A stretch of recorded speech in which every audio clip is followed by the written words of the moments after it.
Imagine a dense jungle in Tanzania. Usually it's loud and chaotic with the sounds of life, but suddenly a complete and eerie silence falls. Through the deep shadows, a single file line of chimpanzees moves with purpose. They aren't looking for fruit. They are on a mission for decades. We believe nature was a place of pure innocence.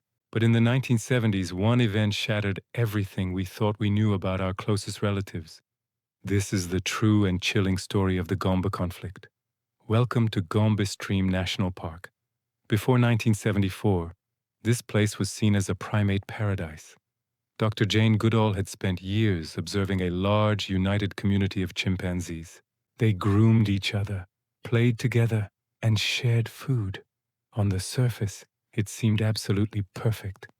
But beneath this peaceful exterior, a deep fracture was forming, a split that would ignite a brutal 4-year struggle for control, forever changing the history of science. This wasn't just a simple dispute. It was a systematic takeover involving complex strategy, shocking betrayal, and a level of planning that no one thought possible in the animal kingdom. So how did a family turn so violently against itself? And more importantly, who survived? To understand this drama, we have to look at the players. Originally, the Kasakela community was one big, sprawling family, but in the early 70s, the group began to divide. In the north, the Kasakela loyalists remained. They were led by Humphrey, a powerful alpha, and Figan, a highly intelligent and cunning strategist. In the south, a separatist group formed, the Kahama faction. They were led by two brothers, Charlie and Hugh, and with them was Goliath. Now, Goliath is key to this entire story. He was an elderly former leader who had mentored almost everyone in the community, both north and south. He was like a grandfather figure to them all. At first, the two groups just stopped socializing. But then, the northern group started doing something unusual, something that had never been seen before. They began patrolling. These were silent tactical patrols. They would line up, their hair standing on end, and methodically scan the southern border of their territory.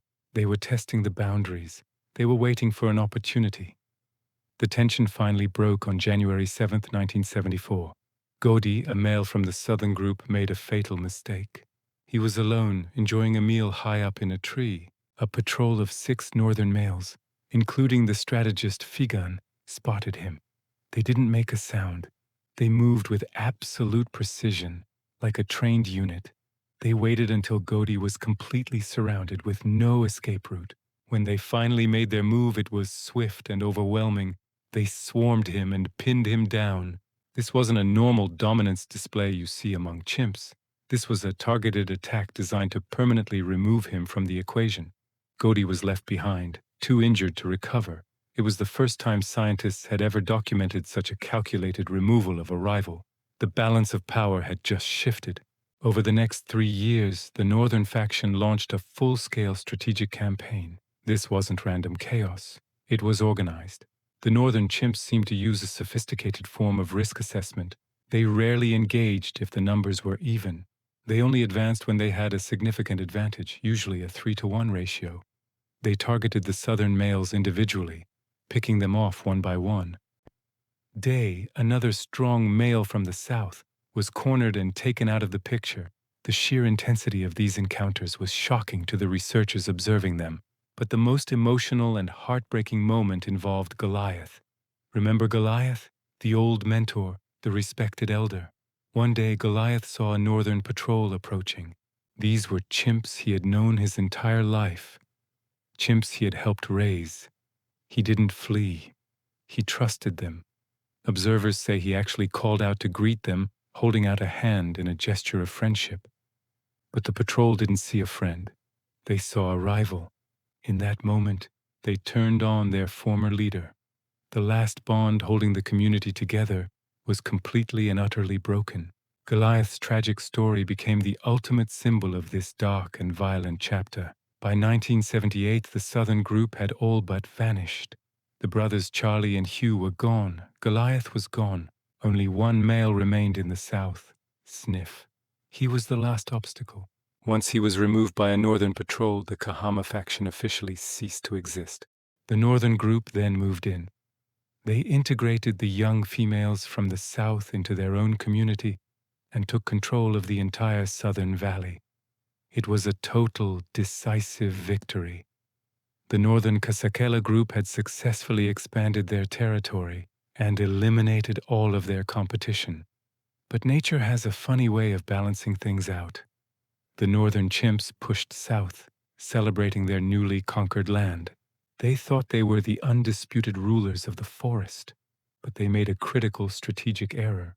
By removing the southern group, they had also destroyed the buffer zone that existed between them and a third unknown community, the Kalande group.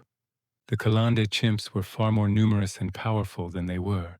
When the northern group finally encountered this new superpower on their border, they were instantly and completely outmatched.